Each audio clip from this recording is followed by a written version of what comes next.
Hai, Assalamualaikum warahmatullahi wabarakatuh.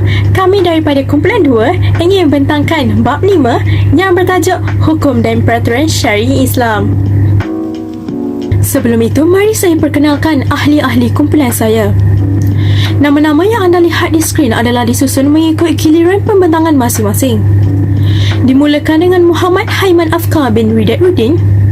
Seterusnya Nur Farah Syazwana binti Roshazi.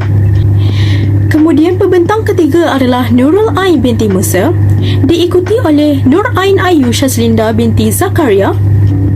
Seterusnya pembentang kelima Kristina Sofia Adli binti Rosdi.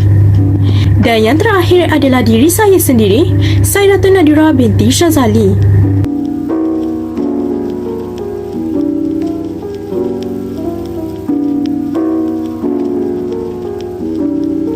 Assalamualaikum warahmatullahi wabarakatuh. Baiklah, saya akan mulakan pembentangan ini dengan pengenalan kepada hukum dan peraturan syari'i Islam. Baik, dari segi bahasa, hukum dan peraturan syari'i Islam ini bermaksud suatu penegahan atau larangan. Dari segi istilah pula, ia bermaksud perintah Allah Subhanahu Wa Taala yang berkaitan dengan perbuatan mukallaf, sama ada dalam bentuk iqtidai iaitu perintah atau arahan, takhir iaitu pilihan, dan wadi' iaitu ketentuan. Terdapat 5 asas penting di dalam hukum dan peraturan syari'i Islam ini, iaitu wajib, sunat, harus, haram dan makruh. Umat Islam wajib mematuhi sama ada mereka suka atau tidak, secara rela ataupun tidak rela, kerana ia adalah perintah daripada Allah Subhanahu Wa Taala. 5 asas ini berkaitan dengan segala kehidupan yang dilakukan oleh umat Islam. Dari segi pemakaian, dari segi pemakanan, tidak lari daripada 5 hukum ini.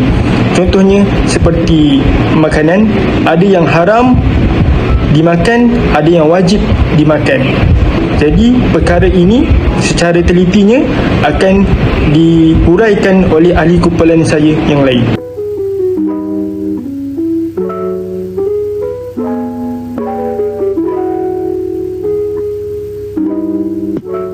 Assalamualaikum dan selamat sejahtera. Nama saya Nur Farah Syazwana binti Roshazi.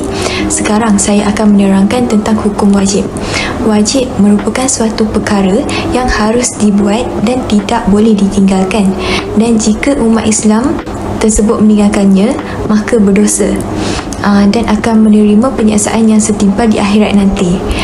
Sekiranya individu tersebut mengingkari perkara yang wajib, boleh dianggap sebagai telah keluar daripada Islam dan wajib bertaubat. Kata lain dari hukum wajib iaitu fardu. Fardu terbahagi kepada 2, iaitu fardu ain dan fardu kifayah. Fardu ain bermaksud perkara yang harus dikerjakan oleh seluruh umat Islam tanpa boleh diwakilkan oleh sesiapa. Untuk lebih faham lagi, fardu ain ni merupakan satu kewajipan yang dikenakan oleh syarak ke atas setiap umat Islam, di mana tanggungjawab untuk melaksanakannya terbeban di atas bahu masing-masing. Sebarang tindakan yang mewakilkan kewajipan ini dianggap terbatal dan tanggungjawab untuk melakukannya terus kekal di bahu masing-masing. Contohnya seperti solat fardu, puasa di bulan Ramadan, menunaikan haji dan sebagainya. Fardu kifayah pula suatu perkara wajib yang dapat gugur walaupun hanya seorang je yang mengerjakannya. Namun jika satu daerah tidak ada yang mengerjakan, maka berdosalah mereka. Untuk lebih terperinci, fardu kifayah ini satu kewajipan yang dibebankan ke atas ramai orang, tetapi bukan untuk dilakukan oleh semua. Namun ianya dikira mencukupi jika satu kelompok dalam masyarakat telah melaksanakannya, sehingga baki ahli masyarakat yang lain dianggap terlepas daripada tanggungjawab tersebut. Namun demikian, jika tiada seorang pun melakukannya, dosa akibat meninggalkannya akan ditanggung oleh seluruh ahli masyarakat. Contohnya seperti menguruskan jenazah, atau di dalam keadaan negara kita sedang berperang, semua orang berkewajipan untuk mempertahankan negara. Jika tidak, semua penduduk tanpa mengira peringkat dan pangkat pasti akan menerima kesan yang negatif. Firman Allah Subhanahu wa taala pada surah An-Nisa ayat 103, kemudian apabila kamu telah menyelesaikan solatmu, maka hendaklah kamu menyebut dan mengingati Allah semasa kamu berdiri atau duduk dan semasa baring. Kemudian apabila kamu telah merasa tenteram, maka dirikanlah solat. Sesungguhnya solat itu merupakan kewajipan yang telah ditetapkan atas orang-orang yang beriman. Ayat ini menunjukkan bahawa solat itu wajib didirikan oleh semua umat Islam. Tidak kiralah semasa kita sedang berperang ataupun kita tengah aman, kita diwajibkan solat pada waktunya. Allah sudah tetapkan waktu solat yang sangat cantik, yang amat cantik, supaya kita sentiasa ada hubungan dengan Allah dan kita sentiasa menjaga hubungan kita dengan Allah sepanjang hari.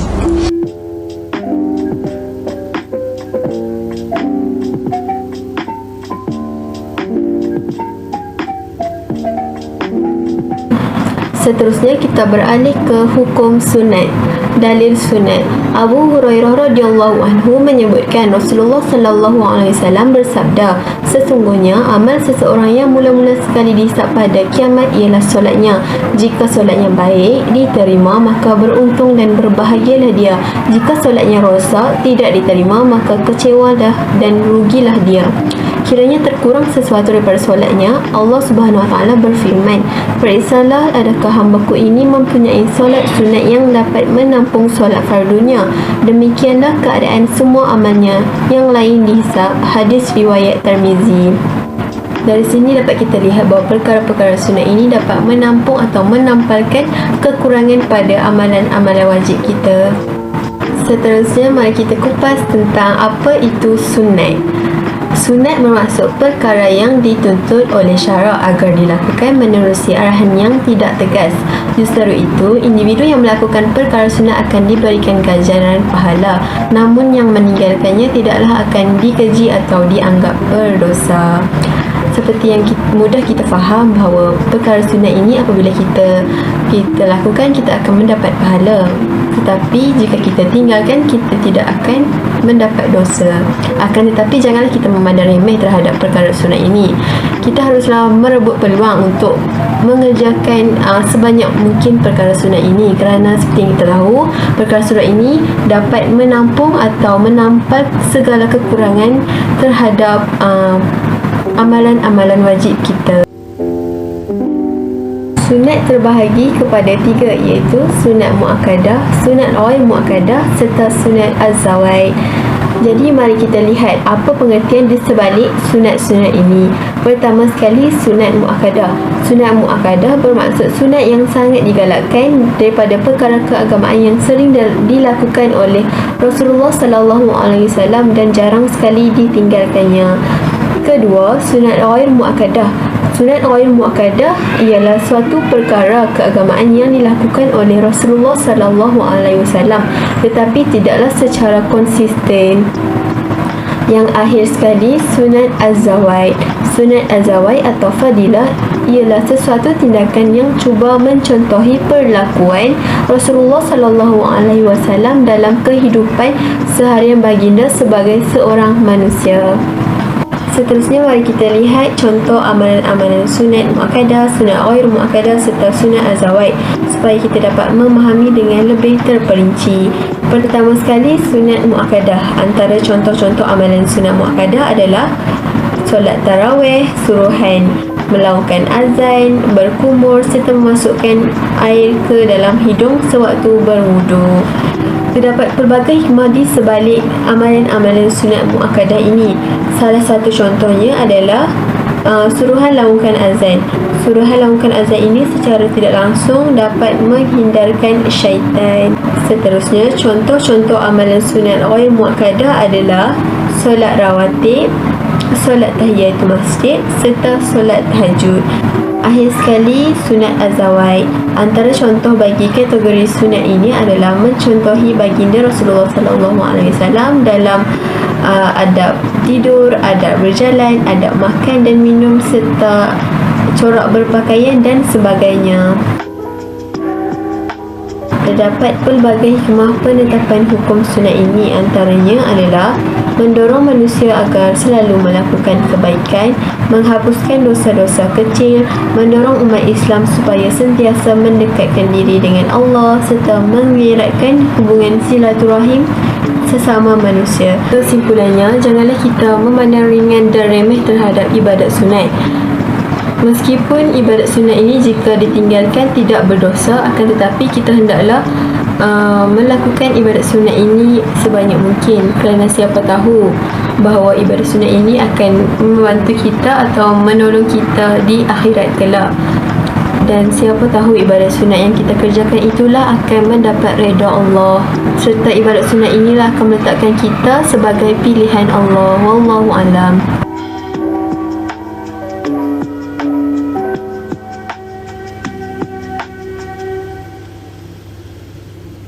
Hukum dan peraturan syar'i yang seterusnya ialah harus. Harus merujuk kepada sesuatu amalan yang diberi pilihan oleh syarak sama ada ingin melakukannya atau meninggalkannya. Mukallaf yang terlibat dengan perkara yang diharuskan tidak akan mendapat pahala atau berhadapan dengan kejian maupun dosa jika dia meninggalkannya. Hukum harus ini berkaitan dengan fitrah manusia.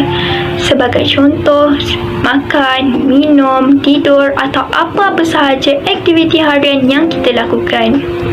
Namun sedemikian, seseorang mukallaf yang melakukan perkara harus ada kalanya boleh mendapat pahala atau dosa di sebalik tindakannya yang disertakan dengan niat yang baik atau buruk. Sebagai contoh, mukallaf boleh mendapat pahala di sebalik tindakan makan dan minumnya jika dia meniatkan sesuatu yang baik, seperti untuk mendapatkan tenaga bagi menunaikan ibadah. Sebaliknya, dia mungkin mendapat dosa jika makan dan minum dari sumber yang haram. Sebagai maklum, hukum harus pada hakikatnya tidak termasuk dalam kategori hukum taklifi. Ini kerana hukum harus tidak memiliki ciri pentaklifan atau tanggungjawab yang dibebankan ke atas mukallaf, seperti mana hukum wajib, sunat, haram dan makruh. Sebaliknya, hukum harus merupakan satu pilihan yang diberikan kepada mukallaf sama ada dia ingin melakukannya ataupun tidak.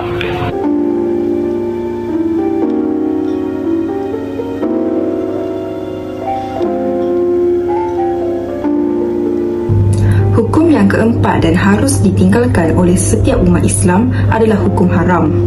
Haram membawa maksud kepada sesuatu perkara yang dilarang keras oleh Allah dan harus kita tinggalkannya, dan berdosa sekiranya kita cuba melakukan dan mendapat pahala sekiranya kita tinggalkan. Hal ini kerana perbuatan haram ini boleh membawa seseorang manusia itu masuk ke dalam neraka. Contohnya, meminum arak, berjudi dan berzina merupakan perbuatan yang haram dan berdosa besar jika seseorang umat Islam itu melakukannya. Perbuatan keji ini amatlah dimurkai Allah, dan sebagai umat Islam kita perlulah meninggalkan dan menjauhi daripada perkara-perkara yang haram dan apa-apa sahaja yang telah diperintahkan dan dilarang oleh Allah, baik sahaja daripada Al-Quran ataupun sunnah daripada Rasulullah SAW. Dipetik dalam surah Al-Isra ayat 32 yang terkandung di dalam Al-Quran, Allah telah berfirman bahawa Islam melarang umatnya mendekati perbuatan zina dan mengharamkan semua umatnya melakukan perbuatan zina. Hal ini demikian kerana ia mendatangkan kesan yang buruk kepada individu itu tersendiri serta memberi kesan yang negatif kepada masyarakat sekeliling. Bukan sahaja yang melakukannya, malah juga memberikan efek yang negatif kepada masyarakat sekitarnya. Oleh sebab itulah Allah telah memerintahkan kepada umat Islam di dalam Al-Quran supaya dilarang mendekati zina, apatah lagi melakukannya. Hal ini kerana hukumnya sangat berdosa besar dan tidak akan diampunkan oleh Allah jika kita tidak bertaubat. Menurut jumhur para ulama, hukum haram terbahagi kepada dua, iaitu al-muharram li dzatihi dan al-muharram li ghairihi. Lidzatihi membawa maksud kepada sesuatu perbuatan yang diharamkan sejak mula lagi. Sebagai contoh, membunuh dengan sengaja. Islam melarang umatnya menzalimi seseorang, apatah lagi membunuh orang tanpa sebab, melainkan hukuman yang diperintahkan oleh mahkamah atas sebab-sebab tertentu. Secara amnya, bukan dalam Islam sahaja melarang, malah agama lain juga melarang penganutnya membunuh orang lain dengan sengaja. Kita tidak boleh dan berdosa besar untuk mengambil hak dan nyawa seseorang itu dengan sesuka hati atau dengan sewenang-wenangnya. Maka perintah dan hukum haram ini harus dan wajib kita akur dan meninggalkannya. Hukum haram yang kedua adalah lidzatihi, yang bermaksud sesuatu perbuatan yang menjadi haram disebabkan kaitannya dengan perbuatan yang lain. Contoh yang boleh kita ambil adalah berjual beli ketika solat Jumaat. Seperti yang sedia maklum, hukum jual beli adalah halal dalam Islam sekiranya sempurna dengan rukun jual beli dan syarat-syarat yang berkaitan dengan rukun tersebut. Namun, hukum jual beli boleh jatuh haram jika melakukannya ketika solat Jumaat. Secara ringkasnya, jual beli akan jatuh haram hanya apabila dilakukan selepas azan kedua, sewaktu imam berada di atas mimbar, dan ia juga akan jatuh haram sekiranya jual beli dilakukan oleh lelaki, baik pembeli atau penjual yang wajib solat Jumaat.